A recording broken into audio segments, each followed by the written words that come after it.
Roma 5. Sekarang kita sudah berbaik semula dengan Allah kerana kita percaya kepadanya.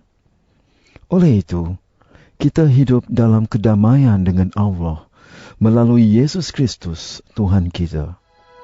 Yesus membolehkan kita mengalami rahmat Allah kerana kita percaya kepada Yesus dan sekarang kita menghayati rahmat itu.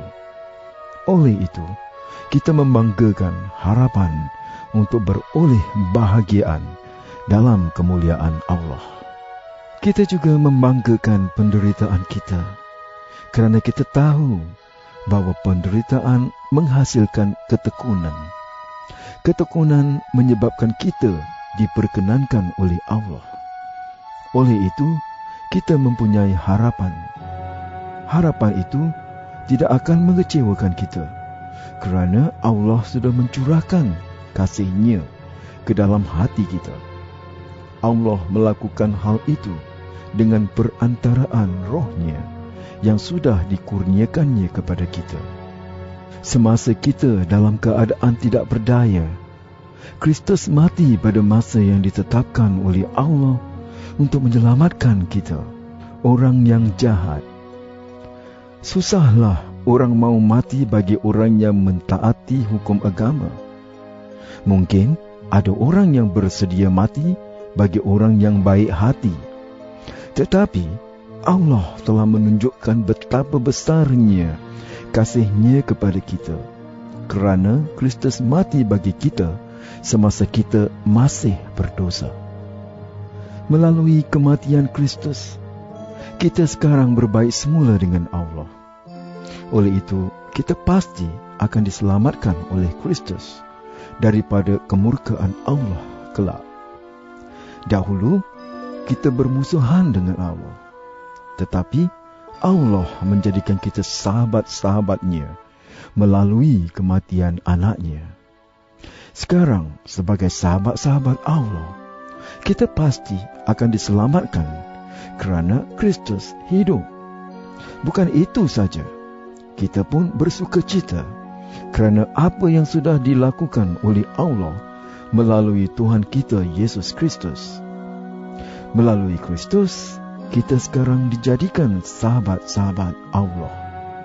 Dosa masuk ke dalam dunia melalui satu orang, dan dosa orang itu membawa kematian.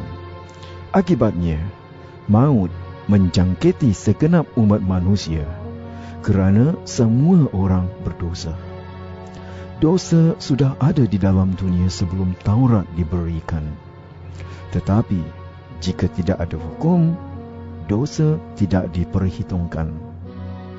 Sungguh pun demikian, dari zaman Adam sampai kepada zaman Musa, maut menguasai segenap umat manusia, termasuk orang yang tidak berbuat dosa seperti yang dilakukan oleh Adam ketika dia melanggar perintah Allah. Adam itu gambaran daripada dia yang akan datang kemudian.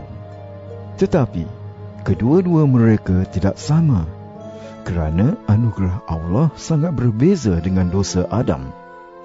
Memang betul bahawa banyak orang mati akibat dosa satu orang itu. Tetapi, jauh lebih besar lagi akibat daripada rahmat Allah dan anugerah penyelamatannya yang diberikan kepada banyak orang melalui rahmat satu orang, iaitu Yesus Kristus. Anugerah Allah juga jauh lebih besar daripada dosa satu orang itu. Setelah satu orang itu berdosa, Allah memberikan keputusan bersalah.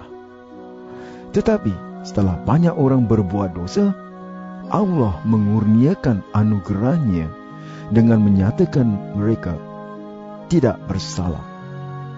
Memang betul bahawa melalui satu orang itu, maut mula berkuasa kerana dosa satu orang itu. Tetapi lebih besar lagi hal yang dicapai oleh satu orang lain, iaitu Yesus Kristus. Melalui Dia, Allah melimpahkan rahmat-Nya kepada banyak orang, dan dengan anugerah-Nya mereka dapat berbaik semula dengan Allah, serta akan hidup dan berkuasa melalui Kristus. Oleh itu, sebagaimana umat manusia dihukum kerana dosa satu orang, dengan cara yang sama, semua orang dibebaskan daripada kesalahan dan diberikan hidup kerana perbuatan satu orang yang melakukan kehendak Allah. Sebagaimana semua orang menjadi orang berdosa kerana satu orang tidak taat, demikian juga orang dapat berbaik semula dengan Allah kerana satu orang taat kepada Allah. Taurat diberikan oleh Allah, tetapi apabila manusia semakin berusaha untuk mentaati Taurat, mereka semakin melanggarnya dan berdosa terhadap Allah. Tetapi apabila dosa bertambah, rahmat Allah pun semakin bertambah.